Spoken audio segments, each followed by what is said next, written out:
These are not like new cases between the last time we had a discussion and today. It's been only 48 hours or so since we had the discussion, Yes. 72 hours. But Kwame, we come from a subculture of superstition. A food vendor gets out of her home and she's been told that if the first person who comes to buy is not a pregnant woman, don't sell. So you can see a young man who is going to work. He's running late. He wants to buy watch on the roadside or rice, but certainly a young man can get pregnant. So there would be reasons not to serve you. So we live with subculture. There are women who think if they want the attention of their husbands, they need to use an amulet or a talisman. Some people even believe before they travel or they go for a visa interview, there are things they have to do. People also think before they travel or they get into their car, they have to enter the car with the left leg or the right leg. We've lived with this for centuries, if not millennia. So these are like the juju people are like superstitious persons on steroids. They have taken it a notch higher. Okay. And they've commercialized it. So it is very important that people read between the lines and know real when it is real and know chaff when it is, so that they will protect themselves. But you actually know that people believe in this particular activities of the fetish priests, and then over the years they've been there since childhood, since time immemorial. Yeah. And then we've never come to a point where we began questioning their activities and then the line of their job, the line of the sort of things they do. Yeah. And then in years past, we realized that these people were not so popular. They did not even have the courage of advertising on radio and on TV and all of that. What has come about, or what has brought this particular new development and also a new trend in our society, where now we can have some of these people owning television channels, owning radio stations, and all of that? Right from the coastal areas where we have Fanti people through to the Ashanti region in the Middle Belt, Bono, up to Bulsa and Paga and other areas of the country. For so long, when the white folks hadn't come here, anytime there was a little confusion within the family, after informing the Busuapenyi, the next point of call would be the Dunsini. So the Dunsi people were seen as people who were futuristic. They could read between the lines and tell the community what the future would happen. And you remember, I'll say to the first, is remembered because of the things he was able to do. So these things have been a part of us even before the white people came. But the reason is, now someone my age, somebody in his early 30s, he goes and says he's a Dunsini. A typical Dunsini would be people who had lived through the drudgery of life, experience, old age, and all that. So they combined the spiritual with life experience to be able to inform the community or a chief or a kin or a family what steps to take. Okay. But these young folks with no experience in life who are using dubious means and chiming money on camera and all that just to lure people to their shrines, and they end up killing them. So if the police doesn't act on this because it's a national security issue, what else? So I believe the time has come for the police service to start rounding off or rounding up these people and then take them through trial. The Eastern Regional case, and now you are talking about Sohum, only God knows how many other people have been killed. Some time ago, a woman was seen serving food at Awudome Cemetery. Why would you serve food at Awudome? For all you know, someone told her, if you're able to do this a couple of times, business will boom. There are instances we hear people stripping themselves naked in the dead of the night.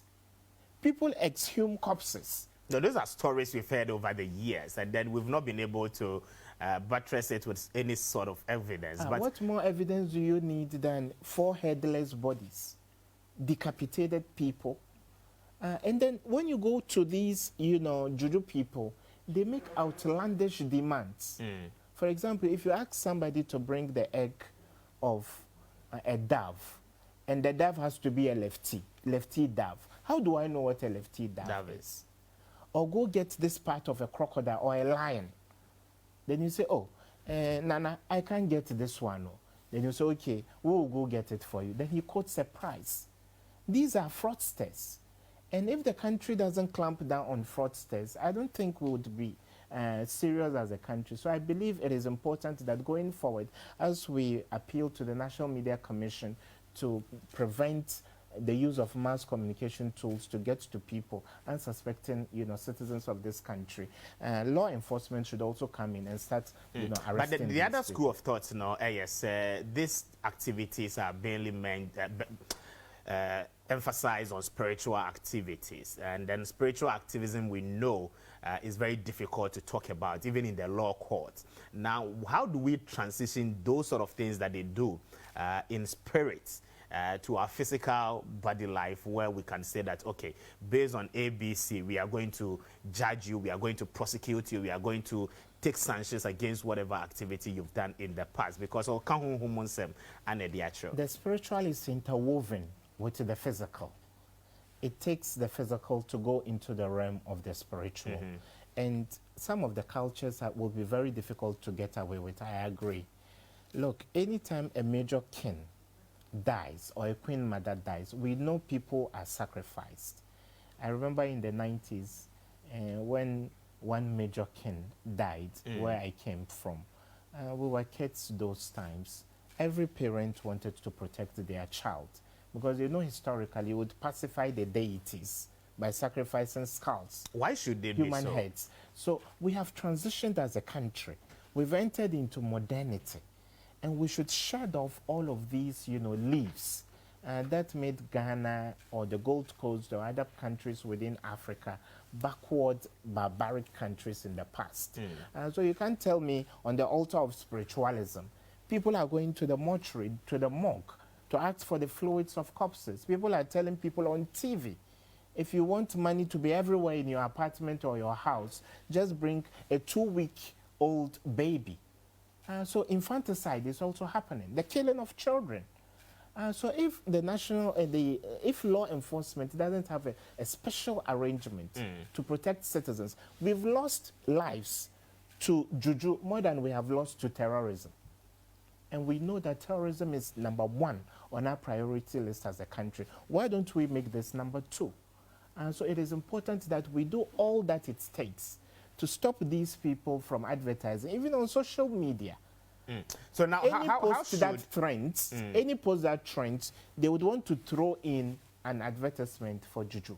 Okay. So yes, because I was coming to that tackle aspect this. where you get a lot of these malams and juju guys sending a lot of Facebook requests and all of that. They are on social media, they are on all the platforms and as well. But the question is that where should the police administration start from if we want to deal with such situations in our societies? They are confident tricksters.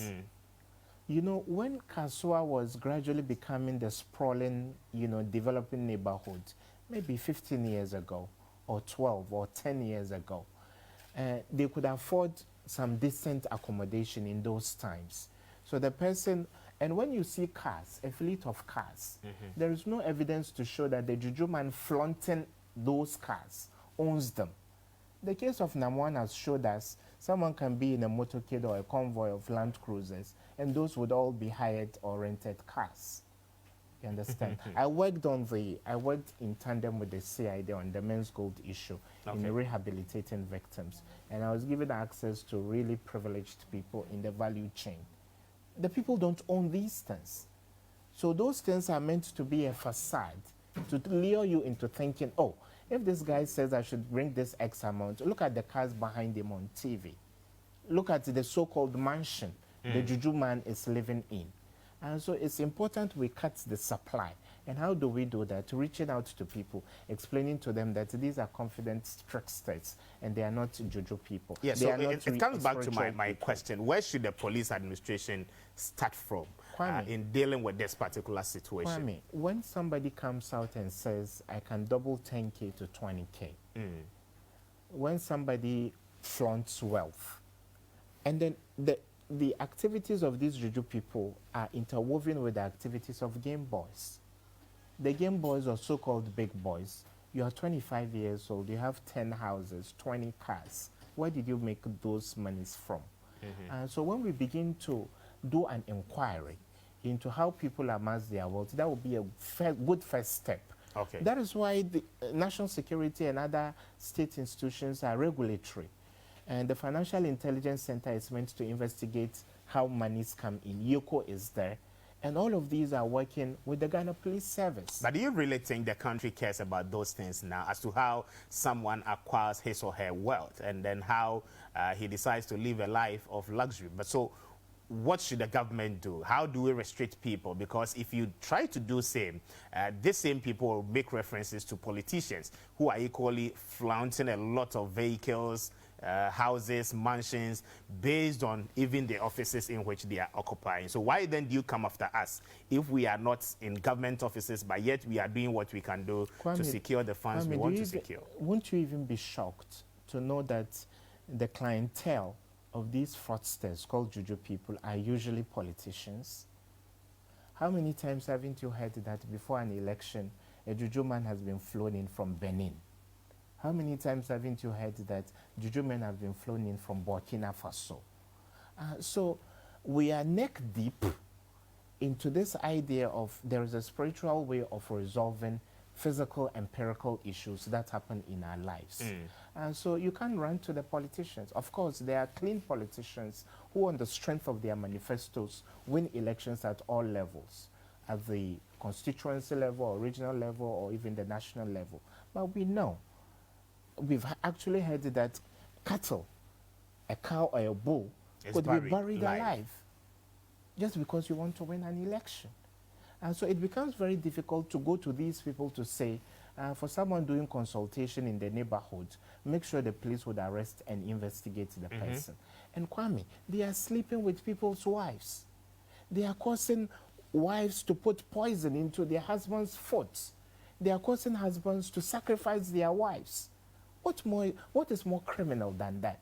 And what evidence do you need to start rounding these people up? Okay, so you put the argument very right on the table, where you think that some politicians may even be behind some of this, patronize some of these things. Now, in that sense, how do we allow the institutions to work? Because you know how the systems in this country has operated in some past years, where you arrest someone, some big man somewhere places a call, it gets to nowhere, and then the case is just suspended. We don't see the outcome of those cases. Now, what should be done to be able to ensure that once this has come to the limelight, we'll begin to fight against it, and then we'll make sure that we succeed in the fight against this activities? The activities of these fraudsters, Kwame, have desecrated the pristine nature of the two important religions we follow in this country.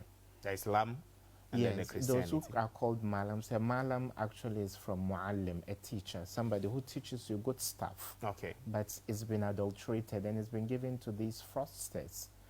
And pastors are highly respected people. Christianity, in so many ways, has helped with the progress and development of this country. But under the caption, man of God, people are doing nasty stuff.